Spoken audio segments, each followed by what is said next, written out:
ये वीडियो आपके लिए बहुत इंपॉर्टेंट होने वाली है क्योंकि इस वीडियो में हम सीखने वाले हैं कि किसी भी खेत का आप बिल्कुल सटीकता के साथ क्षेत्रफल निकाल सकते हैं बिना किसी त्रुटि के। तो आइए फटाफट से हम इस वीडियो की शुरुआत करते हैं और हम आशा करते हैं कि इस वीडियो को आप लास्ट तक जरूर देखेंगे क्योंकि कोई भी स्टेप अगर मिस करेंगे तो फिर सटीकता के साथ आप नहीं निकाल पाएंगे। तो चलिए फटाफट से हम आज की वीडियो की शुरुआत करते हैं और सबसे पहले थोड़ी सी हम चर्चा करते हैं कि जब हम किसी भी भाग का या क्षेत्र का क्षेत्रफल निकालते हैं तो सबसे पहले मुझे यह समझना होता है कि वो आकृति किस प्रकार की है। जैसे मैंने कहा कि एक आकृति मैं आपके सामने बनाता हूं ये वाली, यहां पे मैं आपसे कहूं कि इसकी चारों भुजाएं बराबर हैं तो आप कहोगे कि सर ये कौन से आकार का है, ये वर्गाकार है।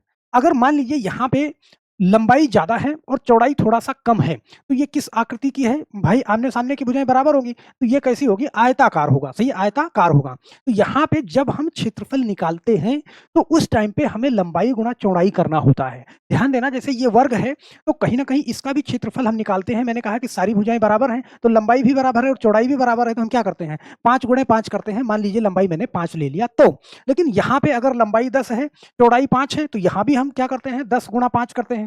लेकिन आप इसमें देख पा रहे हैं इस वाले फिगर में कि कोई भी भुजा एक समान नहीं है, सारी की सारी भुजाएं अलग अलग हैं। ये 30 है, ये 39 है, ये 40 है, ये 61 है। आप भुजाओं पे मत जाइएगा, कोई भी माप हो मतलब सारी की सारी माप यहाँ पे अलग है। बस यहाँ पे मुझे ये दिख रहा है कि ये दोनों भुजाएं सीधी हैं, बाकी ये अलग अलग हैं, ये दोनों एक डायरेक्शन में है। तो हम कह सकते हैं कि एक समलंब के आकार का है ये। तो हम जब इसका क्षेत्रफल निकालते हैं ना तो कहीं ना कहीं मुझे औसत लंबाई चाहिए, औसत लंबाई और औसत चौड़ाई। तो उससे जो हम क्षेत्रफल निकालते हैं बहुत ज्यादा त्रुटि आती है। तो इसको हमें दो पार्ट में निकालना होगा, लेकिन एक बार हम औसत वाले से निकालते हैं और आपको समझाते हैं कि कितना ज्यादा यहाँ पे आपको डिफरेंस देखने को मिलेगा। जैसे मैंने कहा कि अगर इसकी औसत लंबाई हम निकालते हैं, ऐसे समझना कि अगर इसकी हम औसत लंबाई निकालते हैं, ध्यान देना, औसत लंबाई जब निकालेंगे तो दोनों लंबाइयों को आपस में हम जोड़ देंगे। यहाँ पे ध्यान देना, जैसे लंबाई एक 40 है और 61 है तो यहाँ पे मैं क्या करूंगा? 40 प्लस 61 करूंगा और दो भुजाएं हैं तो बटे में 2 कर दूंगा। तो यहाँ पे क्या होगा? 101 बटा 2 करूंगा तो ये कितना हो जाएगा? 50.5। ये लंबाई निकल गई। सही है। और औसत चौड़ाई जब निकालेंगे, ध्यान देना, इसकी औसत चौड़ाई निकालेंगे तो औसत चौड़ाई निकालने के लिए हमें क्या करना पड़ेगा? हमें दोनों भुजाओं को आपस में क्या करना पड़ेगा? जोड़ना पड़ेगा। एक 39 है और एक 30 है तो 39 और प्लस 30 करेंगे और बटे में हमें 2 करना पड़ेगा। तो यहाँ पे कितना हो जाएगा? ये 69 हो जाएगा और बटा में 2 तो ये कितना आएगा? 34.5 आएगा। ध्यान से समझना इस चीज को। सही है। अब हम क्या करेंगे कि इसका क्षेत्रफल निकालेंगे। ध्यान देना, ये क्षेत्रफल एग्जैक्ट नहीं निकालता, ये औसत क्षेत्रफल निकलता है। औसत क्षेत्रफल, जिस प्रकार हमने इसकी औसत लंबाई लिया है और औसत चौड़ाई लिया है तो ये औसत क्षेत्रफल भी निकलेगा लगभग। यहाँ पे जैसे मैंने कहा कि 50.5 किया और गुणा 34.5 किया तो ये कितना आया? 1742.25। ये क्षेत्रफल निकल के आया, लेकिन ये एग्जैक्ट क्षेत्रफल नहीं है।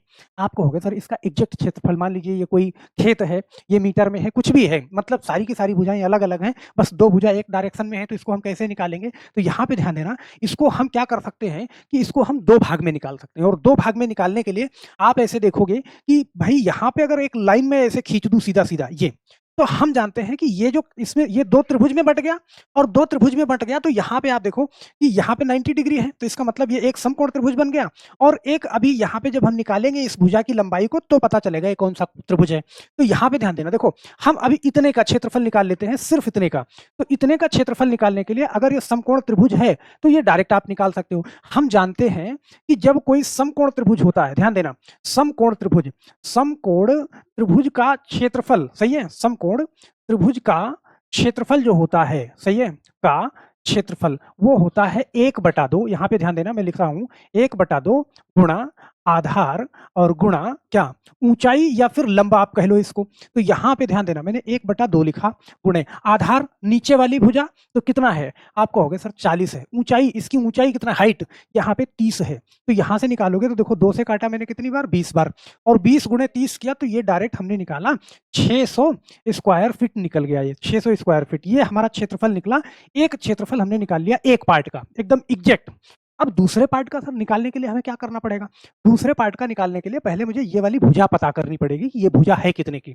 अगर ये समकोण त्रिभुज है तो समकोण त्रिभुज है तो नीचे वाली भुजा क्या है? आपको होगी ये आधार है, सही है, और ये वाली भुजा क्या है? ये लंब है, जो लंबाई वाली भुजा है, और ये सीधी वाली भुजा क्या हो जाएगी? कर्ण हो जाएगी। तो इस भुजा को निकालने के लिए हम जानते हैं समकोण त्रिभुज के अंदर कि कर्ण का स्क्वायर, यहाँ पे ध्यान देना, कर्ण का स्क्वायर बराबर आधार का स्क्वायर, आधार का स्क्वायर और प्लस क्या होता है, लंब का स्क्वायर। तो यहाँ पे जब हम कर्ण का स्क्वायर निकालेंगे, ऐसे ध्यान देना, आधार कितना है आप कहोगे 40 है तो 40 का स्क्वायर, प्लस लंब कितना है आप कहोगे 30 है तो 30 का स्क्वायर। यहाँ पे हम निकालेंगे तो 40 का स्क्वायर कितना 1600 और प्लस 30 का स्क्वायर कितना 900। तो 1600 और 900 कितना 2500, ये हो गया। तो हम कर्ण का स्क्वायर निकाल रहे हैं, कर्ण का स्क्वायर, तो सिर्फ कर्ण बराबर निकालेंगे। तो यहाँ पे ध्यान देना, ये स्क्वायर इधर रूट में कर देगा, तो रूट में क्या करेंगे हम 2500, और 2500 का रूट निकलता है कितना 50। मतलब ये भुजा हमने निकाल लिया कितना 50 सेंटीमीटर या 50 फीट या 50 मीटर जो कुछ भी है, ये भुजा हमने निकाल लिया। अब इतने का क्षेत्रफल तो हमने एग्जैक्ट निकाल ही लिया है, बचा हमारा इतने का क्षेत्रफल। तो इतने का क्षेत्रफल निकला, यहाँ पे ध्यान देना हमने ये वाली भुजा निकाल ली है, कितना है 50 है। तो अब देखो ये 61 है, ये 39 है और ये 50 है, मतलब ये कैसा बना, ये विषम बाहु त्रिभुज बना। और विषम बाहु त्रिभुज का हम क्षेत्रफल निकालते हैं तो उसके लिए सबसे पहले हमें क्या निकालना पड़ता है, हमें निकालना पड़ता है अर्ध परिमाप। और अर्ध परिमाप निकालने के लिए हमें क्या करना पड़ता है, सभी भुजाओं को जोड़ करके हमें 2 से डिवाइड करना पड़ता है। तो मैं सारी भुजा जोड़ लूंगा, 61, 39 और 50। तो यहाँ पे मैंने करा 61 प्लस 39 और प्लस 50, तो ये कितना हो गया, और बटे में 2 करना है, तो ये होगा कितना 150, और 150 का बटे में 2 करेंगे तो हमारा निकल के आएगा कितना 75। ये 75 क्या है, अर्ध परिमाप है।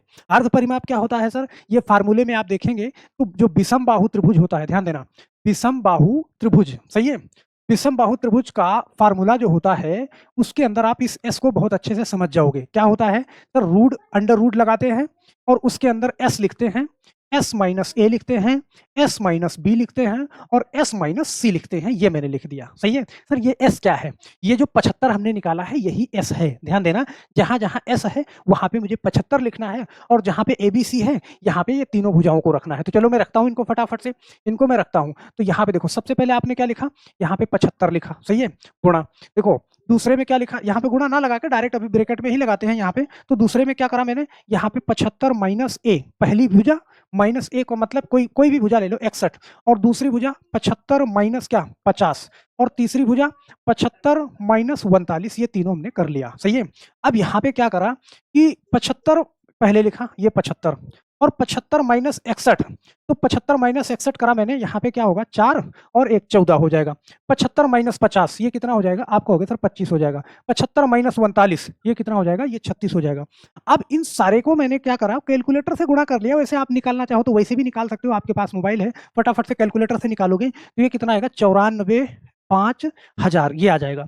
और इसका जब आप रूट निकालोगे, ध्यान देना, तो ये इसका रूट निकाल लोगे 94,5000 का, तो देखो डायरेक्ट आप मोबाइल से निकाल लोगे। तो यहाँ पे जब निकालोगे तो ये निकल के आएगा 972, सही है, 972.11 ये निकल के आएगा इसका क्षेत्रफल। ध्यान देना, तो इतने का देखो, इसका निकला कितना 972.11, इसका कितना निकला था, यहाँ पे आपने निकाला था 600।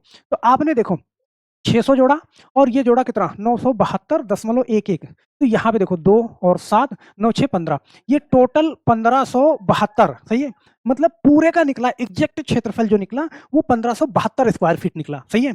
और जब इसको आपने यहाँ पे औसत लंबाई गुणे औसत चौड़ाई करके निकाला था तो यहाँ पे कितना निकला था, आप देख पा रहे हैं, यहाँ पे निकला था कितना 1742। और अभी जब आपने निकाला तो यहाँ पे कितना निकला 1572। तो आप ऐसे देख सकते हो कि अगर 1742 में से, सही है, 1572 घटा दो, सही है, यहाँ पे ध्यान देना, 1572 घटाओ तो यहाँ पे कितना आएगा 0, और यहाँ पे 14 में से 7 घटाओगे कितना 7 आएगा, और उसके बाद यहाँ पे देखो 6 में से 5 घटाओगे 1 आएगा। लगभग 170 स्क्वायर फीट के आसपास जमीन आपको ज्यादा जा रही है। आप समझ रहे हो, औसत लंबाई से निकालोगे। अब कुछ लोग ऐसे दिमाग लगाएंगे, वो बोलेंगे कि अगर जमीन बेचना है, सही है, तो औसत लंबाई और गुणे औसत चौड़ाई वाला फार्मूला लगा देना। यहाँ पे ध्यान देना, औसत लंबाई और औसत चौड़ाई वाला फार्मूला लगाना तो जितनी जमीन है उससे ज्यादा बताएगी, सही है। और फिर कुछ लोग कहेंगे कि अगर जमीन आपको क्या करना है, खरीदना है, तो फिर आपको पहले इसको 2 पार्ट में निकालना होगा। पहले आप समकोण त्रिभुज वाला निकाल लीजिएगा क्षेत्रफल, और फिर उसके बाद क्या करिएगा, ये विषम बाहु त्रिभुज वाला निकाल लीजिएगा, तो एग्जैक्ट जमीन निकल के आएगी जितनी जमीन वो है। तो भाई आप खरीद रहे हो, सही है, तो जाहिर सी बात है कि आप अपने लिए फायदे वाली देखोगे कि हाँ जितनी जमीन है हमें उतना ही पैसा देना पड़े, और आप बेच रहे हो तो आप सोचोगे मुझे ज्यादा से ज्यादा देना पड़े और ज्यादा से ज्यादा जमीन हमारी कम जाए, सही है। तो हम आशा करते हैं मेरे दोस्त कि ये वीडियो आपको पसंद जरूर आएगी और समझ में भी आया गया होगा। जो जिस तरीके से मैंने बताया आपको निकालने के लिए, आप बहुत आसानी से निकाल पाओगे। अगर कोई भी कंफ्यूजन है तो आप नीचे कमेंट बॉक्स में कमेंट जरूर करिएगा, और हम नेक्स्ट वीडियो में उस चीज को शामिल कर लेंगे। तो बस मेरे दोस्त आज के लिए सिर्फ इतना ही। फिर मिलते हैं हम नेक्स्ट वीडियो में, तब तक के लिए आप सभी लोगों का बहुत-बहुत धन्यवाद। जय हिंद।